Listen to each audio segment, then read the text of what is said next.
सदगुरु कबीर साहेब जी ने कहा है, संतोष संतोष सुख है, रहूं तो हृदय जुड़ाए। हे संतोष में सुख है और संतोष कर लेते हैं तो हृदय शांत हो जाता है। इसलिए हम लोग को संतोष करना है, संतोष करना सीखें। बहुत धन है, संपत्ति है, ज़मीन है, मकान है, परिवार है और संतोष नहीं है तो जीव दुखी ही है। और अगर थोड़ा धन है, थोड़ी संपत्ति है, छोटा सा मकान है, परिवार में थोड़े लोग हैं और संतोष है तो उसमें भी सुख है। इसलिए संतोष बहुत बड़ा धन है, बहुत बड़ी संपत्ति है। तो सदगुरु कबीर साहब ने कहा है, संतोष में सुख है, चाहे कितना धन संपत्ति रहे, गौधन, गजधन, बाजधन और रतन धन खान। जब आवे संतोष धन, सब धन धूरी समान। गौ को धन मानते हैं, गज को धन, हाथी को धन मानते हैं, बाज को धन मानते हैं और रतन धन, रत्न धन ही है। और अगर सब धन में संतोष धन नहीं आया तो सब धन धूल के समान है। धूल की कोई कीमत नहीं है। धूल कपड़ा में लग जाता है, शरीर में लग जाता है तो गंदा हो जाता है और इसलिए धूल को ठीक करने के लिए, साफ करने के लिए धोते हैं। सदगुरु कबीर साहब कहते हैं कि अगर संतोष धन है तो सब धन धूल के समान है, वो गंदा ही करने वाला है। इसलिए संतोष धन को अपनाएं। और धन ऐसे ही नहीं आता, स्वाभाविक नहीं आता, उसके लिए मेहनत करना पड़ता है। अच्छा सोच करे, सकारात्मक सोच हो तो 5% एलर्जी नष्ट होती है। नकारात्मक सोच हो तो 20% एलर्जी नष्ट होती है और अनावश्यक गलत सोच हो तो 50% एलर्जी नष्ट होती है। इसलिए सही सोच करें, आवश्यक के लिए सोच करें तो शक्ति भी कम लगती है और उपयोग भी होता है और जीवन में सुख भी मिलता है। तो जीवन को सुंदर बनाना है, सुखी बनाना है तो सद्गुण संपन्न जीवन जिए और जीवन में सद्गुण को भरे, दया, क्षमा, संतोष, सत्य, विवेक, विचार को भरेंगे तो जीवन सुंदर बनेगा। और हाय हाय की दौड़ में भागते रहेंगे, दौड़ते रहेंगे, कितना पैसा कमा ले, कितना संपत्ति कमा ले तो सुख नहीं मिलेगा। वैसे धन कमाने का समय भी होता है। संत जन कहते हैं कि ज्ञान अर्जित करना है तो बचपना का उम्र होता है, बचपना में ज्ञान अर्जन कर ले। उस समय बचपना में जितना भी ज्ञान प्राप्त कर ले, पढ़ाई कर ले, याद कर ले, बहुत ज़रूरी है। बचपना में न धन कमा सकते हैं, न पुण्य कमा सकते हैं, तो बचपना में ज्ञान अर्जित करने का उम्र होता है। और जवानी में धन अर्जित करें और वो उम्र ही होता है। जवानी में शक्ति है, शरीर है, बल है, बुद्धि है तो धन अर्जित कर सकते, धन कमा सकते हैं शरीर रहते तक। और जवानी में ही हम ज्ञान अर्जित करेंगे तो नहीं कर सकते, तो एक अवस्था होती है। और बुढ़ापा में पुण्य अर्जित करने का समय होता है। बुढ़ापे में धन कमाएंगे तो धन भी नहीं कमा पाएंगे और ज्ञान प्राप्त करें तो ज्ञान भी नहीं कर पाएंगे। इसलिए बुढ़ापा पुण्य अर्जित करने का समय होता है। तो बुढ़ापा में पुण्य अर्जित करें और यही करने के लिए समझदारी चाहिए, विवेक चाहिए, विचार चाहिए और संत गुरुजनों की संगत चाहिए। इससे जीवन सुंदर बनेगा, जीवन सुखमय बनेगा। जवानी में ही आलसी करे, आलस्यता का जीवन हो तो जीवन तो दुखमय होगा ही। आने वाला बुढ़ापा के लिए न खाने पीने की व्यवस्था कर पाएंगे, न रहने की व्यवस्था कर पाएंगे, न परिवार सुंदर चल पाएगा, तो दुखमय जीवन तो होगा ही। इसलिए जवानी में ही वो सब काम करना पड़ता है। लेकिन जवानी में हाय हाय हाय हाय करते करते जीवन को बिता दिए, न ठीक से काम कर पाए, न ठीक से सो पाए, न ठीक से जी पाए, तो जीवन नरक बन जाएगा। इसलिए उसका सदुपयोग करना सीखे, ये बहुत बड़ी बात है, बहुत बड़ा लाभ है। एक पंडित जी रहे और पंडितानी रही। तो पंडित जी एकदम आलसी थे, जवानी का उम्र था, धन कमाने का समय था और उस समय भी वो आलस्यता करते थे, बहुत आलसी रहे। तो पंडितानी बार बार कहती थी जाओ कुछ काम करो, कुछ काम करो।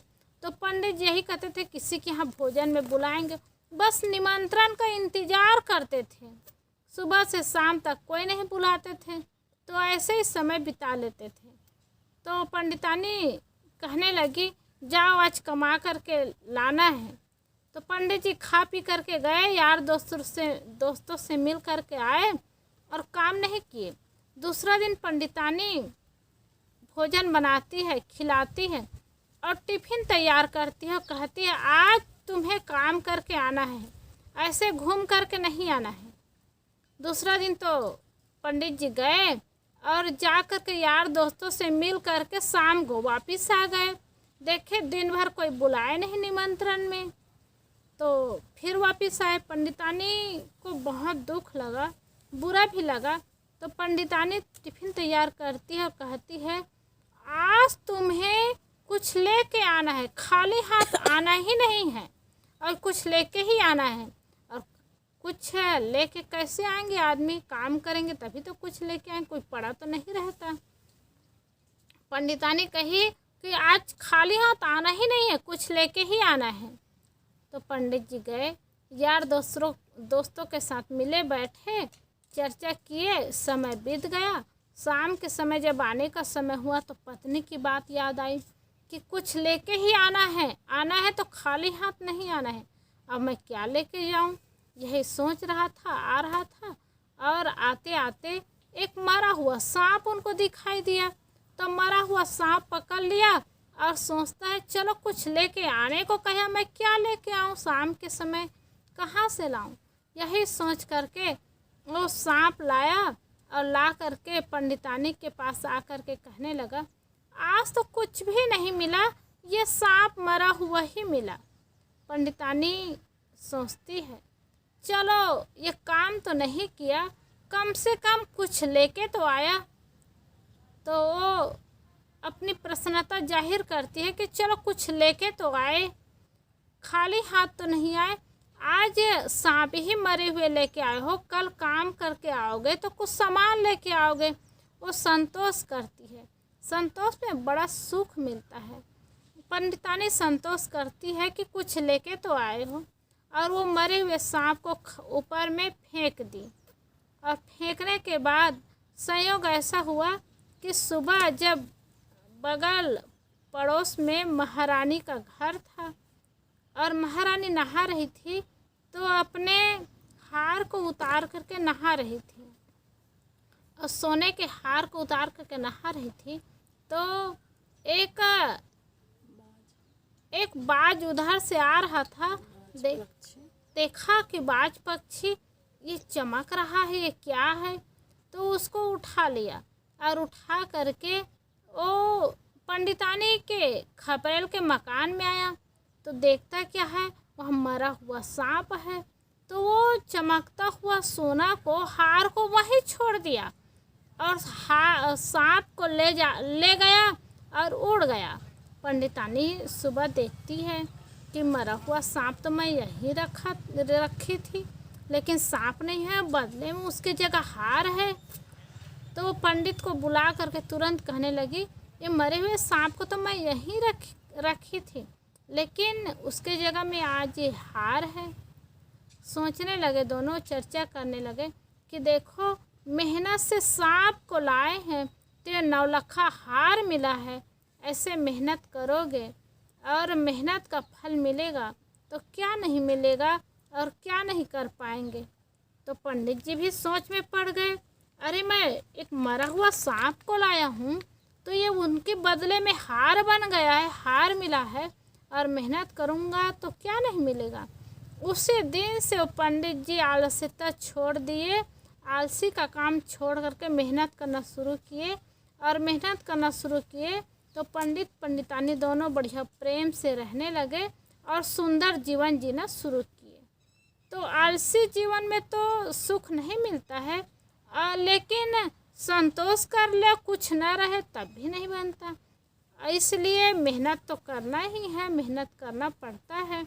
और मेहनत करते करते धन हो, संपत्ति हो, बहुत सारे संपत्ति हो, और हाय हाय के चाहना में इकट्ठा करने में लगे रहे, सुख से खाने को न जाने, पीने को न जाने, ठीक से जीने को न जाने, तो उसमें भी संतोष नहीं है।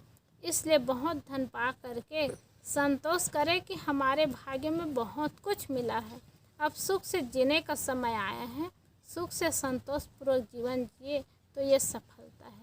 इसलिए सदगुरु कबीर साहब हम लोग को समझाते हैं कि ये संतोष बहुत बड़ा धन होता है, और संतोष धन हम सब के पास है। अपनी बुद्धि को सही रखे, विचार सही रखे, तो थोड़ा ही धन है उसमें सुख है, और बहुत धन है विचार सही नहीं है तो उसमें भी दुख है। इसलिए हम लोग संतोष धारण करें। थोड़ा सा मकान है, थोड़ी जगह है और थोड़ी ज़मीन है, लेकिन समझदारी अच्छी है तो सुख ही सुख है। और समझदारी नहीं है, बहुत सारा धन संपत्ति है, बहुत बड़े परिवार है, ज़मीन मकान है, तब भी दुख ही दुख है। तो दुख देने वाला कोई व्यक्ति नहीं होते, हमारी नासमझी के कारण हमें दुख मिलता है। और सुख देने वाला कोई वस्तु नहीं है, हमारी समझदारी के कारण हमें सुख मिलता है। तो अपनी समझदारी को लाए, संत गुरुजनों की संगत करे, सत्संग करे, विवेक करे, विचार करे, तो निश्चित है संतोष में सुख मिलता है। तो सदगुरु कबीर साहब कहते हैं बहुत सारा धन हो, संपत्ति हो, लेकिन संतोष धन आ जाता है तो सब धन धूल के समान हो जाता है। इसलिए संतोष धन धारण करके अपने सद्गुणों को बढ़ाते जाए, सद्गुणों का जीवन जीते जाए, तो जीवन धन्य होता जाएगा, सफल होता जाएगा, सुखमय होता जाएगा। बोलिए सद्गुरुदेव की।